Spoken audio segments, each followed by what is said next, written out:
સાબરકાંઠાના ઈડર વલાસણા હાઈવે પર દારૂની રેલમછેલ, પોલીસે ફિલ્મી ઢબે પીછો કરતા કાર પલટી।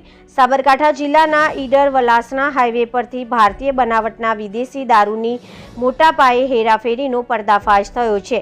રાજસ્થાનથી ગુજરાતમાં દારૂનો જથ્થો લઈને આવતી બે કારોનો ઈડર પોલીસે બાતમીના આધારે ફિલ્મી ઢબે પીછો કર્યો હતો, જેમાં એક કાર ઉમેદગઢ ગામ નજીક પલટી ખાઈ ગઈ હતી, જ્યારે બીજી કારનો ચાલક ફરાર થવામાં સફળ રહ્યો હતો।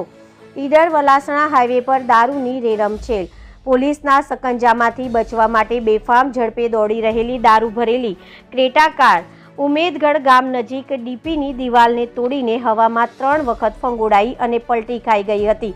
આ ભયાનક અકસ્માત બાદ રોડ પર કાટમાળ કારના ટુકડા અને એન્જિન થોડે દૂર પડ્યા હતા। સદભાગે રાત્રિના સમયે વાહનોની અવરજવર ઓછી હોવાથી કોઈ મોટી જાનહાનિ થતા ટળી હતી। પોલીસે ફિલ્મી ઢબે પીછો કરતા કાર પલટી હતી। અકસ્માત સ્થળે હાઈવે પર દારૂ અને બિયરની હજારો બોટલોની રેલમછેલ જોવા મળી હતી। કારમાં સવાર શખ્સોએ ચાલતી કારમાંથી કૂદીને અંધારાનો લાભ લઈ ફરાર થઈ ગયા હતા। બીજી તરફ દારૂ ભરેલી કોડ ઇકોસ્પોર્ટ કારનો ચાલક પણ પોલીસને ચકમો આપીને ઘટના સ્થળેથી ભાગીને પલાયન થઈ ગયો હતો। ઈડર પોલીસે અકસ્માતગ્રસ્ત ક્રેટા કાર સહિત બંને વાહનો તેમજ દારૂ બિયરની બોટલો મળીને લાખો રૂપિયાનો મુદ્દામાલ જપ્ત કર્યો છે। જોકે દારૂની હેરાફેરી કરનારા શખ્સો ફરાર હોવાથી પોલીસે ગુનો નોંધી વધુ તપાસ હાથ ધરી છે।